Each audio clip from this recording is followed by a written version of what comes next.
Fungsi utama PLC, teman-teman. Di video sebelumnya, saya sudah membahas rangkaian-rangkaian apa saja yang paling sering digunakan di industri. Nah, sekarang saya akan jelaskan fungsi utama dari PLC, teman-teman. Jika teman-teman ingin masuk ke dunia industri, pasti harus mengenal dulu apa itu PLC. Supaya ketika nanti teman-teman sudah jadi teknisi di industri, teman-teman tidak akan lagi kebingungan cara setting, cara pasang, dan cara merakit PLC. Tolong disimak teman-teman. Jadi seperti biasa, PLC adalah perangkat elektronik yang digunakan untuk mengendalikan proses industri. Jadi intinya PLC ini bisa untuk mengendalikan proses di industri tanpa harus ribet kita memasang pengkabelan yang ruwet gitu. Jadi dengan satu PLC saja bisa mengendalikan input-outputnya teman-teman. Maksudnya apa sih? Nanti saya jelaskan. Nah, di sini selanjutnya menggantikan rangkaian kontrol kabel keras yang lebih tua dan kurang fleksibel. Maksudnya apa sih? Jadi si PLC ini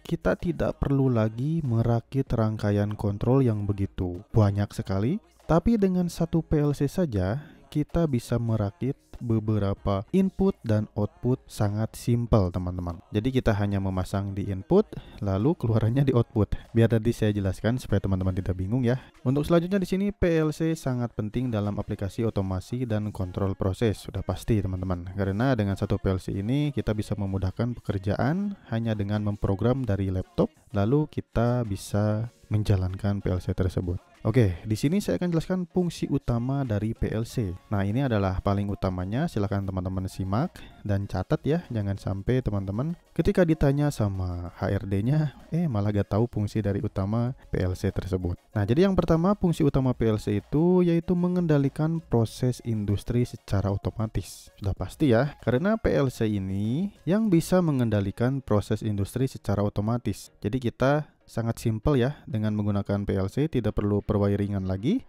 hanya mengendalikan input-output, lalu kita bisa memantau peralatan tersebut dan PLC ini bisa mengendalikan proses industri secara otomatis teman-teman. Untuk selanjutnya yaitu memantau kondisi dan variabel proses. Maksudnya apa sih? Jadi PLC ini bisa memantau seperti sensor-sensor teman-teman, seperti outputnya yaitu indikator-indikator. Jadi sudah tertera di sini. Tidak perlu repot lagi, kita harus mengecek langsung ke lokasi. Tetapi dengan PLC kita bisa memantau kondisi dan variabel prosesnya. Apalagi teman-teman jika dihubungkan nanti ke HMI kayak gitu. Nanti saya jelaskan lah. Sekarang hanya dasar dulu. Untuk selanjutnya, fungsi utama PLC yaitu melakukan keputusan berdasarkan logika yang diprogram. Jadi contohnya nanti kita akan memprogram di sebuah laptop ya, lalu program tersebut dimasukkan ke PLC, lalu nanti kita bisa mengatur input-output yang ada di PLC ini. Nah, contohnya seperti itu teman-teman.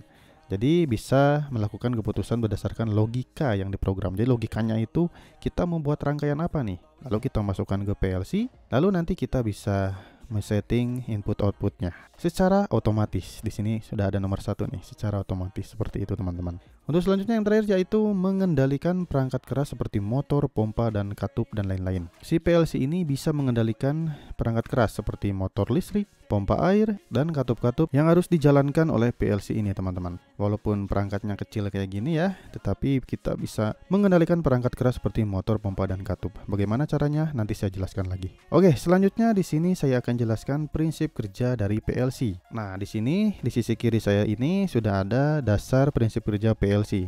Di sini yang kanan ini teman-teman bisa baca ya. Jadi yang pertama yaitu PLC menerima input dari sensor dan perangkat lain yang memantau proses. Mana sih input dari sensor itu? Nah, contohnya di sini teman-teman. Di sisi kiri saya ini kan ada input. Di sini bisa berupa sensor, bisa berupa push button, dan lain-lain teman-teman. Jadi di sini fungsinya PLC menerima input dan sensor dan perangkat lain yang memantau proses seperti itu. Dan nomor 2 di sini PLC memproses input berdasarkan program yang telah ditulis oleh teknisi. Nah, maksud dari program itu seperti yang sudah tadi saya jelaskan, ketika seorang teknisi memprogram suatu rangkaian kontrol di dalam aplikasi di laptop ya, beda-beda aplikasinya terserah bawaan PLC-nya. Jadi ketika sudah merakit atau merangkai diagramnya di laptop, tinggal dimasukkan di CPU-nya teman-teman. Kita upload, masukkan ke PLC. Jadi di sini akan memproses inputnya teman-teman. Lalu yang nomor 3, PLC menghasilkan output untuk mengendalikan perangkat keras dan mengubah kondisi proses. Nah, setelah diproses di sini, di CPU ini, di sini akan terjadi pemrosesan input dan output, teman-teman. Ketika sudah programnya diproses ini, maka akan mengeluarkan output, yaitu berupa bisa indikator lampu, bisa pompa air, motor listrik 3 fasa, seperti itu, teman-teman. Jadi intinya dari sebuah laptop lalu di-upload ke CPU ini ya, ke PLC, nanti akan memproses input dan output, teman-teman. Tergantung kita memprogramnya kayak gimana. Dan di sini prosesnya pun akan berulang. Ini terjadi dalam siklus yang sangat cepat. Jadi dalamnya itu sudah sangat cepat sekali. Ketika kita sedang memprogram sebuah rangkaian kontrol, nanti kita upload di CPU ini atau di PLC-nya, maka di sini sudah akan memprogram dan memproses input dan output, teman-teman. Jadi tidak perlu wiring-wiring lagi secara manual ya. Kita sudah memasukkan wiringnya atau rangkaian kontrolnya di CPU ini, di PLC ini, teman-teman.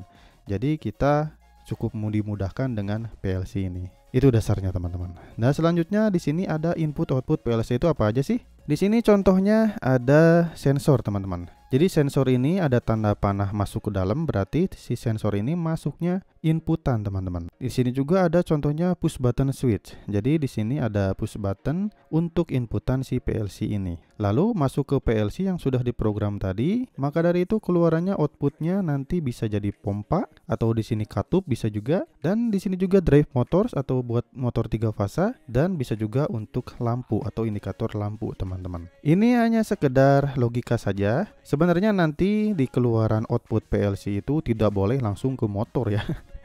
Jebol nanti PLC-nya. Tetapi nanti akan melalui relay dulu, akan melalui kontaktor dulu. Nah, itulah yang akan membantu si PLC tersebut. Maksud dari ke motor 3 fasa, ke pompa ini, atau ke katup-katup, atau ke indikator lampu ini hanya sekedar logika saja, input-output itu mana aja. Jadi bisa disimpulkan bahwa inputnya itu bisa sensor atau push button, outputnya itu bisa indikator lampu, drive motor, atau pompa. Bisa juga nanti buat katup-katup untuk pengoperasian katup palap, teman-teman. Nah, itu untuk input output PLC. Sekarang untuk pengaplikasian PLC itu di mana aja sih? Jadi yang pertama bisa untuk sistem kontrol mesin, untuk kontrol lini perakitan, bisa juga untuk sistem pengolahan air dan limbah, bisa juga untuk kontrol HPAC, otomasi gedung, dan aplikasi otomasi dan kontrol proses lainnya. Teman-teman bisa cari sendiri apa aja untuk pengaplikasian PLC. Nah, itu untuk pengaplikasian PLC, teman-teman. Teman-teman bisa cari sendiri untuk lebih lengkapnya ya. Mudah-mudahan teman-teman paham dengan apa yang saya jelaskan di sini. Nah, jika teman-teman ingin PowerPoint-nya silahkan sedot saja di link komentar yang sudah saya pin. Gratis, teman-teman. Silahkan di-download sajalah.